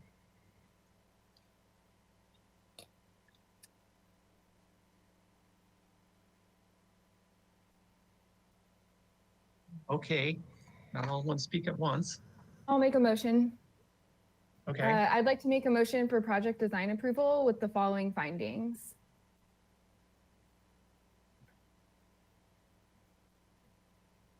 That the project is consistent in appearance with the neighborhood and the scenic character, is compatible in the size, bulk, and scale. There are quality architectural materials with the corrugated metal. No trees are being removed, so that's not applicable. The public health, safety, and welfare are appropriately protected. The good neighbor guidelines are followed with the placement of the windows at the property lines, and no public views are significantly impacted. I second it. Okay, open this discussion. Would the maker of the motion like to entertain that the designer explore lowering the plate height, the upper plate height to 7 foot 6 inches, and to show examples of the corrugation and other projects? Sure. The applicant at final shall bring She'll study what board member or the chair has suggested and bring a sample of the material as well. What about lowering the second story plate height? She'll study that the applicant shall study that. I'd also like to know if the maker of the motion would be willing to entertain the garage door being of a different material than the flat core 10. Yes, the applicant shall also bring a study of a different material for the garage door as well at final. I again, no other revisions. I again second it. Could I also amend Okay. that they could go to consent for final? Now I second. Okay, I can't support that. I think it should go to full board. All right, I will take that back if I can get a second. I apologize. I set you up. I take full responsibility. I second that again. Okay. May I have roll call, please? Can we have the motion as it stands read to the board before we take a roll call, Chair Miller? Thank you. Yes, absolutely. Could you please review the motion, please? God, I can't talk. Thank you. I have project design approval and continue to the full board for final with the NPO findings. And the applicant shall study lowering the upper plate height, show examples of the corrugations, shall bring a study for different material for the garage door. And that's what I have. So I have a quick question. If we're granting it final design approval, none of the comments that we're making can really apply. Is that correct? I mean, I guess my question is, are we ready to grant it design approval? This would My be the motion second that approval, Chair Miller. Yes? Well, say that again? Project design approval is the substantive approval. Final approval, the applicant would be coming back with details, colors, materials. He could bring back Okay, so- changes requested for the materials at final approval. So I would suggest that perhaps the maker of the motion revise the motion saying to come back to the board with the following comments, and not grant it final design approval yet. I did not give it final, just project design approval, and to come back for final. I'm which sorry, was- I apologize. Okay, You good? yes, I got it. You know what? It's an ADU, so yeah, let's do roll call, please. Thank you. And I'll start the roll call vote. Vice Chair Kalas, Yes? Board Member Arkelian, Yeah. Board Member Klein, Yes. Board Member Motisha, Yes. and Chair Miller. Yes, Thank you. Motion passes. All right. thank you, Mr. Sheldon. And there's a 10-day appeal period for your project. Thank you. One thing, when you said bring back Sure. material, does that mean same thing, bring it back via Zoom or whatever we're on? Bring a picture of it back? Yes. Okay. Just wanted to know if you wanted me to ship it there. And we'll have another meeting just like this. Okay, thank you. Appreciate it. All right, thank you. Okay. Think we're ready. I've got 4:44. Yes, we can move on, Chair Miller, after you announce the appeal period for this approval. Okay, I already did, but yeah, there's a 10-day appeal period for this project. Thank you. I'm sorry, I missed it. Yes, you can move on to the third item. Thank you. Okay, great. Moving on to item number 3, 1726 Franceschi Road. It's a proposal for a 671 square foot addition to the first floor and a new 701 square foot second floor of a 2,770 square foot single unit residence with a 512 square foot two-car garage. Project design approval is requested. Project requires neighborhood preservation findings. Hello, Mr. Cottrell, how are you? I'm well, thank you, Mr. Chair. How are you? I'm good, I'm good. So if you'd like to present your project. Fantastic. Okay, so we are moving to the north side of the Riviera, the backside, to a much bigger lot than we've been looking at. This is almost an acre. It's 39,000 square feet off Franceschi Road. Tim, if you don't mind looking at that aerial map, just zooming that just to the left of this. So Franceschi Road, if you haven't been up there, it's got this little enclave off it. It's a private road that I think there's 5 or 6 houses that feed off that driveway. So our property the house is set well back from Franceschi, and they use that driveway, that shared driveway, more as their front yard. All these houses do that. So from Franceschi to where the house is, it's about 150 feet setback. And if Timmy, you just zoom to the left there, there's a photo from Franceschi looking back up the property where you can barely see the house through the trees. So it's 150 feet between those trees there. Let's see, if we just jump to page 3, Timmy, the site plan. It shows you kind of, there you go. So Franceschi's on the north side there, house obviously on the south. Our addition is on that east side. We're basically going up over the garage and encroaching into the backyard. But the additions are still, like I said, 151 feet from the Franceschi, and then 36 feet from the easterly property line. Now, if we take a look at the house on the photo page, page 2, Tim. This was a 1960 Arndt, Mosier, and Grant that was then added onto in 94. So it was a sort of original Arndt, Mosier, and Grant that then got a more contemporary addition. And that, if you see the second down where the minivan is parked in front, that there's a chimney right there that got a sort of a run of skylights over the kitchen. So that access forms, that goes out to the living room and forms like a vaulted zone. That's the main spine of the house. You've got smaller bedrooms on the west side, bedroom and garage on the east side. And if you just zoom back out, Tim, we can look at a couple other photos. The top row there, left side, we're looking at the back of the garage. This is basically where the addition's going. We're under the shade of some oaks right now. But we're basically infilling out. You can see there's a little shed roof addition that's there on that photo on the right. That will be tearing off and kind of cleaning that up. If you zoom over to the next shot, Timmy, on the right side. Yeah, so that's perfect. So that's the back of the house right now. It's got these almost like a Art Deco twin tower fireplace. That's going to come off. The view is of Gibraltar and the beautiful mountains there, and they've got a very large fireplace right there. So we're going to take that off and put that on the west side of the living room to expose the nice views of the mountains.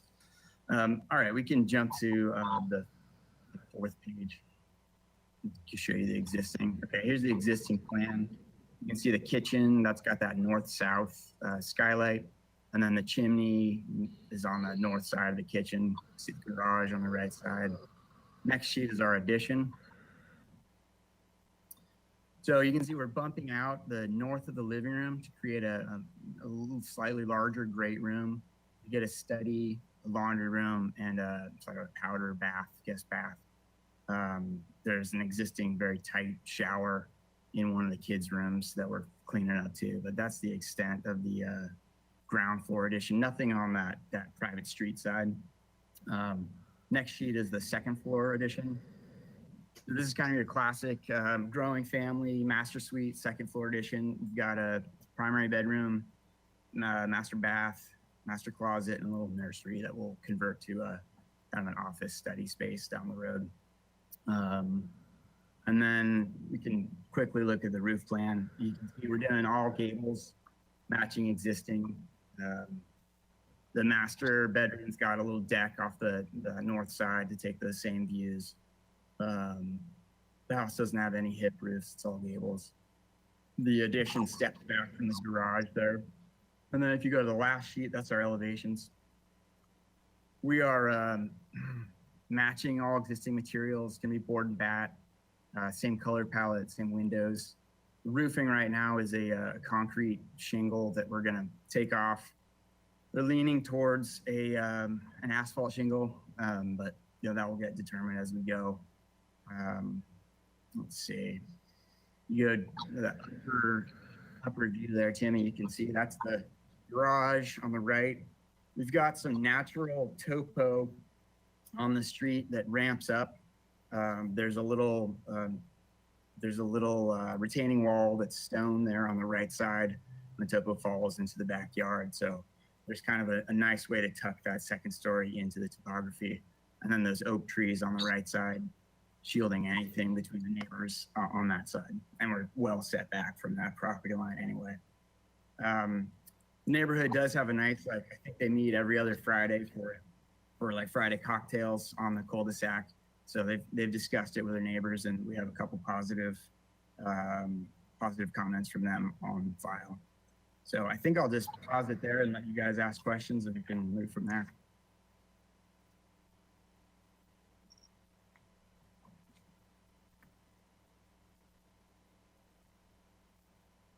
All right, great, thank you. Ms. Burkhart, do we get any public comment?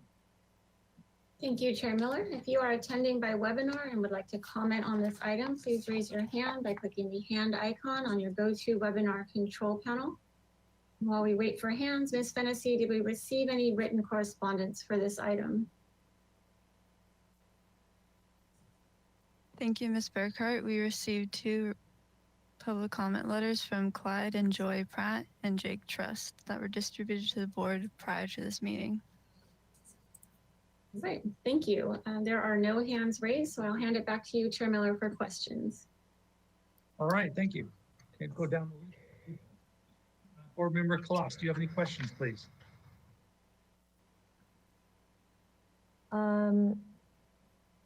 Is there a site plan that illustrates all of the existing trees on the property? Yeah, thank you, Member Kloss. It is in progress. The site plan, we're marking where those oaks are just from an older site plan, but they're redoing it right now. So when we come back, I will have that and the oak drip line marked for you. Are there any, maybe you could just generally describe if there's any in proximity to the work that's being done on the east side, the southeast sort of quadrant of the lot? Sure. Yeah, Tim, if you zoom in, you can see those are the trunks there. There are 3 circles there that are in that setback line that are about 25 feet away from the addition. Will they require any trimming as part of the second story that's being proposed? Not mandatory. Maybe if they just want to clean them up, but nothing that's required. Okay, so there's nothing conflicting in terms of existing limbs that conflict with that? No. Okay. If we could take a look at the east elevation, please.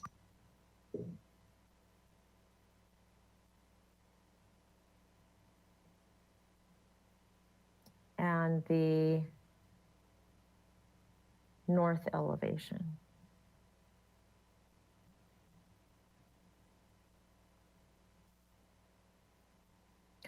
I'm familiar with this home from Franceschi. I walk my dog by it frequently. We're in the neighborhood, but not within the 1,000 or 1,500 square feet, 1,500 feet of it. So I'm familiar with it. In fact, I think the Yardies have a large Labradoodle or something like that that runs along the fence line every time I walk my dog by.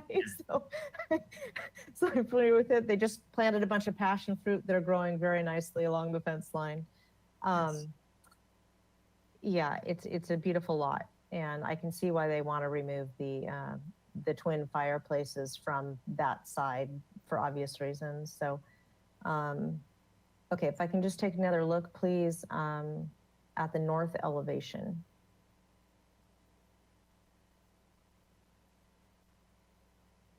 Oh, I'm sorry. I apologize. The south elevation.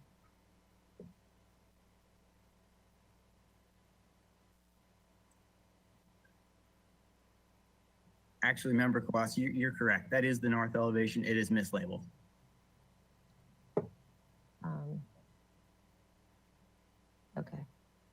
The one that we're looking at is the one that I did want to look at. So I'm just trying to understand the relationship. It's a very horizontal, long, sort of traditional ranch house. And so I'm trying to understand how this second story sort of knits in with that or doesn't, so to speak. So that's what I'm taking a gander at here. I have no other questions at this time. Thank you. All right, thank you. Board Member Arakalian, do you have any questions, please? Yeah, I have a similar question as Board Member Kalas about the site plan showing the tree canopies to the east. I did want to ask if you discussed it with the neighbors at 1734 Franceschi, if they were in support of the project. Let's see, 1734. I believe, Adjacent. let me check. I believe so. Let me just check real quick.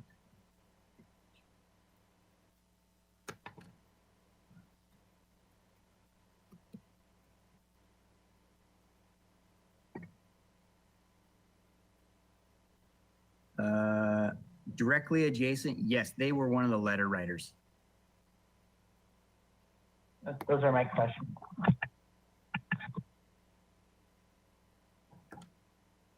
Board Member Klein, do you have any questions, please? No questions. All right, Board Member Motisha, do you have any questions, please?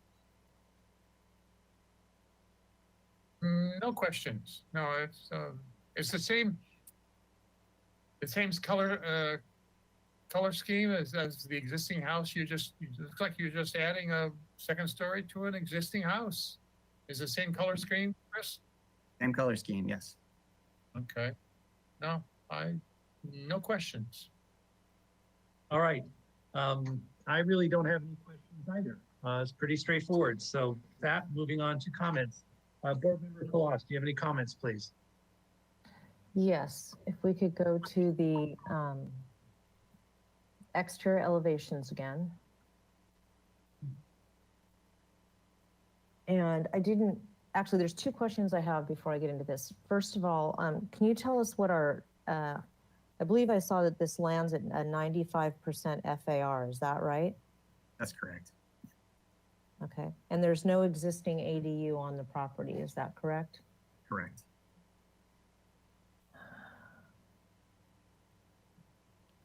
Okay, and then the other question is, what is the proposed plate height? I can't read it here of the second floor. Is that 9 feet I'm seeing?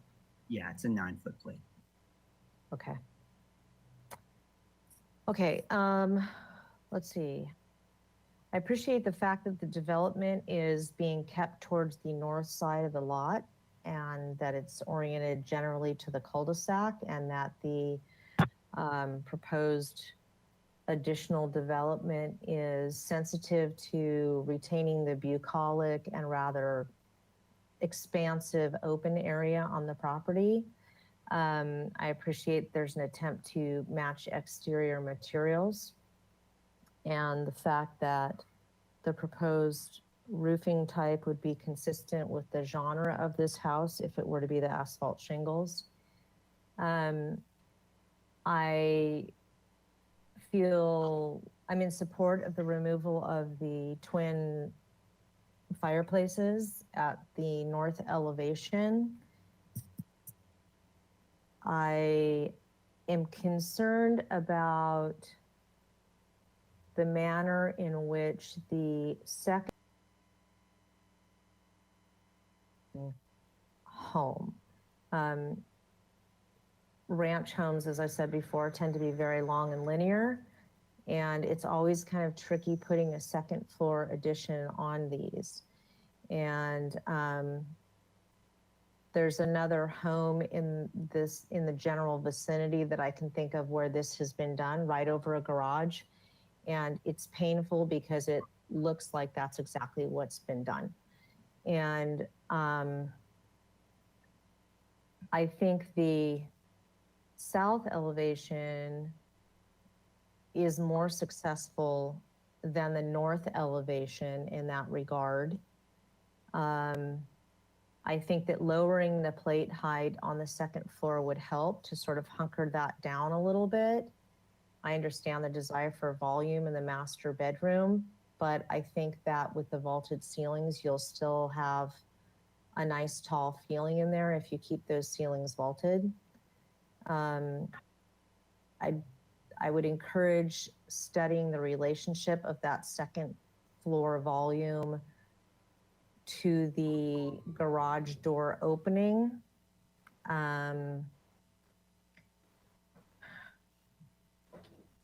And I would encourage the applicant to try to figure out a way to pull the addition back so that there is so there's more roof line that runs through it, and it helps to diminish sort of this second story volume that you're reading on the east elevation and especially the north elevation. I would like to see an arborist report or the trees denoted on the landscape plan, as well as any new landscaping that is being proposed as part of the project. Those are my comments. Thank you. Board Member Arakalian, do you have any comments, please? I am in support of the exterior facades, in keeping with the existing architectural vocabulary. I am concerned about the 95% FAR. I did drive by the property from Franceschi. It was hard to see. I understand the entrance is a private drive, so from public view, it's not an issue. I'm just not sure about the FAR and the surrounding area of that private area. Those are my comments. All right, thank you. Board Member Klein, do you have any comments, please? Yes, I think the size, bulk, and scale fits. The architecture is well done. It matches what's existing there. And as Board Member Arkillian said, that you can't really see it from the street, so no public views are impacted. Those are my comments. All right, thank you. Board Member Motisha, do you have any comments, please? No, I like the project, and that's my only comment. I will support it. Okay. My comments are, yeah, it's pretty straightforward, and I kind of echo Board Member Colossus' concern about the tall plate height for the second story. But I think I can let it go because of the fact it's such a low density neighborhood. You're not like stacked on top of each other, so you don't have privacy issues. But my only thought is the existing plate height at the first floor 8 feet? It is. Yeah, so I would think for a better balance, if you, and when I second look at the east elevation, I think if you lower the second floor foot and make those 6'8" plate heights, which was pretty typical of that period of time to do that, I think it would work a lot better in terms of the massing and the overall flow of the house. So I think that would be my only comment for that, is that to lower the second floor plate height to 8 feet with a volume ceiling, I think would be great. That being it, my comment he's here for design approvals, or if you feel he needs to come back before that, you can make that into your motion as well. So who would like to entertain a motion? I'll entertain a motion. This would be for conceptual design approval to return to the full board with the following comments. That the applicant provide a site plan that includes a complete survey of trees within the vicinity of the proposed construction, including their drip lines. That the applicant consider, I'm just going to say the applicant reduce the height of the second story addition. that the applicant consider the relationship of the second floor addition to the garage door opening on the south elevation. That the applicant consider trying to find where the primary roof, the first floor roof, Mr. Cottrell, runs through or is mirrored between the first and second floor of the addition. That's my motion, and then I'm going to take just a second to try to articulate that a little bit better for your edification, Mr. Cottrell. So if we could zoom into the lower left-hand corner of the, of the elevation there. So below the balcony, for lack of a better way of putting it, you have this nice little shed roof element between the second and first floor here on that recessed portion of the addition. And it's really lovely how that roof kind of carries through. If there's any way to try to integrate that into this volume here where you have these large expanses of openings and then the balcony above, I think it would really help the project. That and reducing that plate height by a foot on the upper floor, it's really going to help bring it down. And that horizontal sort of flying quiet roof that you see on ranch houses, I think is going to start to read better. If there's any opportunity for that, I would encourage that. Chair Miller, interrupt. Yeah. I would Yes. like to, Sorry, okay, I would like to clarify with Vice Chair Colas that you are attempting to grant project design approval with this motion. I'm sorry, I thought it was before us for conceptual approval. It is here, they're requesting project design approval. Okay, so no, I am not giving it project design approval. I would like to see it, I'm offering conceptual approval, and I would like to see it come back to the board with those items studied. Okay. okay, thank you. Do I have a second? May I add something to the motion before that? Go Well, ahead, hold on. Mr. Rohan, let's offer it up and then I'll, So Let can me can I know. ask something real quick, just as a procedural question, Ms. Burkhardt? Do we have to get a second before he amends the motion or not? Or Yes, offers we to do amend? first, but I would also like for Vice Chair Colas to add to the motion that she would like to continue this item to full board or well, did. yeah. full She did.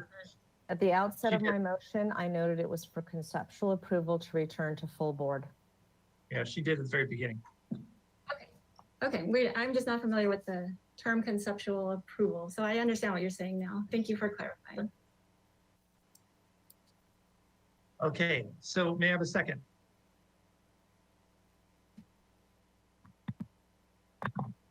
I'll second it.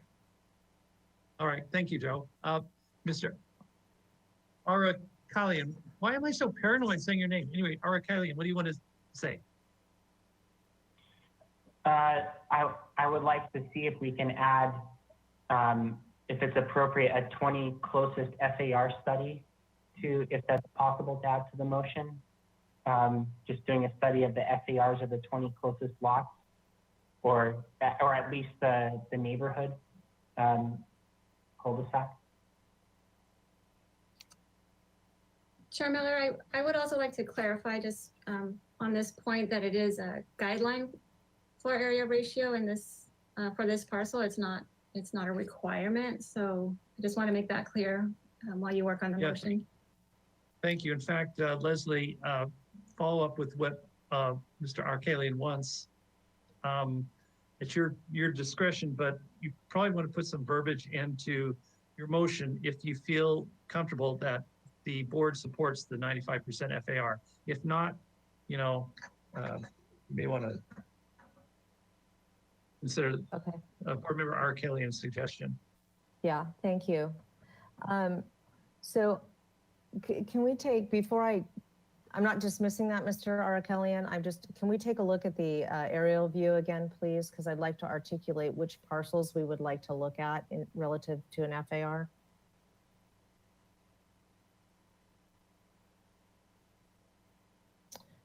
Can we zoom in just a tick more? I'm getting old and my eyes are getting bad. Okay, so it looks like, gosh, I want to say 1680 is served by the cul-de-sac. The subject parcel, 1678. I don't know, 1676, possibly 1550. Is that correct? Are those the parcels that are served by the cul-de-sac? Can anybody confirm that? We could just say that you could ask for all the ones that are served by the cul-de-sac, and I could just do those if that was. Yeah, I think that would be appropriate, that we look at the FARs of all those served by that private road by the cul-de-sac. Okay, very So good. I will amend my motion to include that. All right, thank you. Does the seconder approve those amendments? I think that was me. Yes, I do. Thank you. Could you, Ms. Gillian, can you please tell us the motion, just for my own edification? Yes, so I have continue indefinitely to the full board with comments. Applicant shall provide a site plan that includes a complete survey of trees and any new plants denoted on a landscape plan. Applicant consider reducing the height of the second story addition in relation to the second story with garage door opening on the south. Consider finding a primary roof runs through or mirrored between the first and second floor of the addition. Consider reducing the plate height and the applicant shall do a study of the 20 closest FAR of the private road of the cul-de-sac. Thank you. I do believe you said examine the plate height twice, but you'll work that out. Thank Yes. you. Can we have a roll call, please?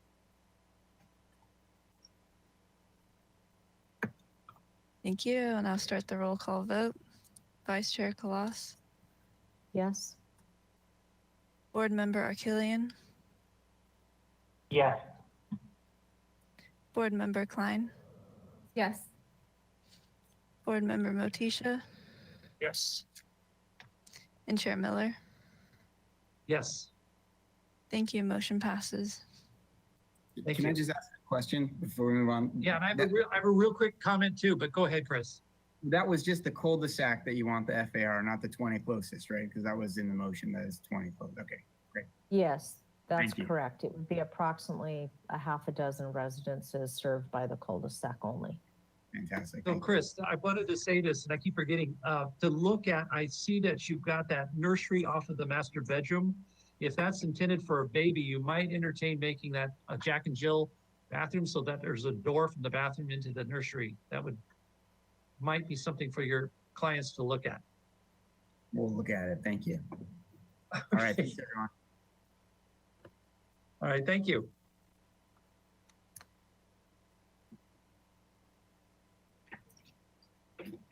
All right, that concludes the Single Family Design Board for August 16th, 2021. Thank you very much. Thank you.